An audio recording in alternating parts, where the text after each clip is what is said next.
Sartre reveals the dark truth about human freedom. What if your freedom is a burden rather than a gift? Jean-Paul Sartre, a French philosopher, is one of the leading figures in existentialism. He argued that human beings are condemned to be free, meaning we have the freedom to choose our actions, create our own values, and shape our own lives. But what does this really mean? Imagine a courtroom where you are both the accused and the judge. The verdict is in, and it is final. You are guilty of being free. This is the terrifying gavel Jean-Paul Sartre brings down upon us all. He called it condemned to be free. Not blessed, not gifted, condemned. Because from the moment you are thrust into existence, you are terrifyingly, absolutely responsible for crafting your own essence. Every choice, from the monumental to the mundane, is yours alone. There is no divine blueprint, no pre-written script to follow for comfort. So I ask you, when every path is open, why does that feel less like liberation and more like a life sentence in an empty field under a vast, silent sky? This crushing weight isn't a flaw. It's the fundamental condition. We flee this vertigo of freedom through what Sartre famously termed bad faith, the act of lying to ourselves to escape the agony of choice. We pretend we have no alternatives, that our roles, our duties, or our past decisions have locked us into a single path. We willingly become waiters playing at being waiters, students performing as students, seeking the solidity of an object to avoid the dizzying responsibility of being a subject. We hand our sentence over to society, to tradition, to any authority that promises to lighten the burden. But this self-deception is a prison of our own making. What is the true cost of this psychological surrender? The cost is a life lived inauthentically, a quiet erosion of the self. This silent surrender shapes our world. We cling to rigid ideologies that spare us from thinking. We adopt prefabricated identities sold to us by culture, and we numb the anxiety of possibility with endless distraction, a reality Huxley foresaw. Our neurological wiring seeks cognitive ease, favoring the familiar script over the terrifying blank page of genuine existence.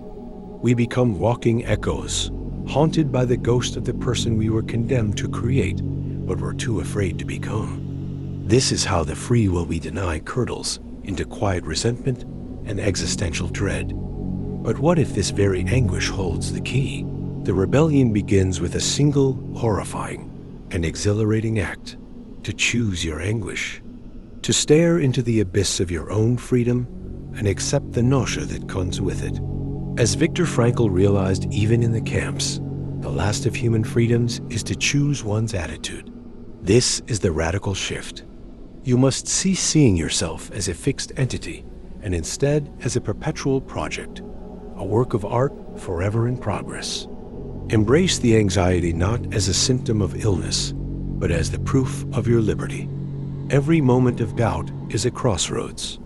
Your very despair is the signal flare of your unbounded potential. But to what end? The ultimate truth is this: your condemnation is your transcendence. There is no meaning to life except the meaning you courageously, relentlessly impose upon it. You are the artist and the artwork, the jailer and the key. This is not a burden to bear, but a cosmos to create. The silent sky is not empty. It is a canvas.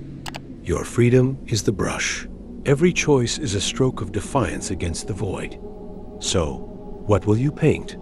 The answer is not found in any philosophy book. It is written in every breath, every action, every terrified and glorious moment you choose to exist authentically. You are the sentence. Now, speak yourself into being. Sartre's assertion is that true freedom requires embracing the absurdity of existence and making authentic choices, despite the inherent challenges.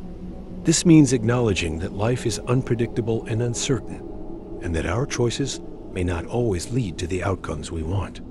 But it's in these moments of uncertainty that we're truly free. We're free to choose our own path, to create our own values, and to live our own lives.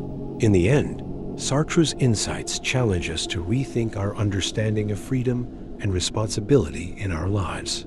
He forces us to confront the fact that we're not just passive victims of circumstance, but active participants in creating our own reality.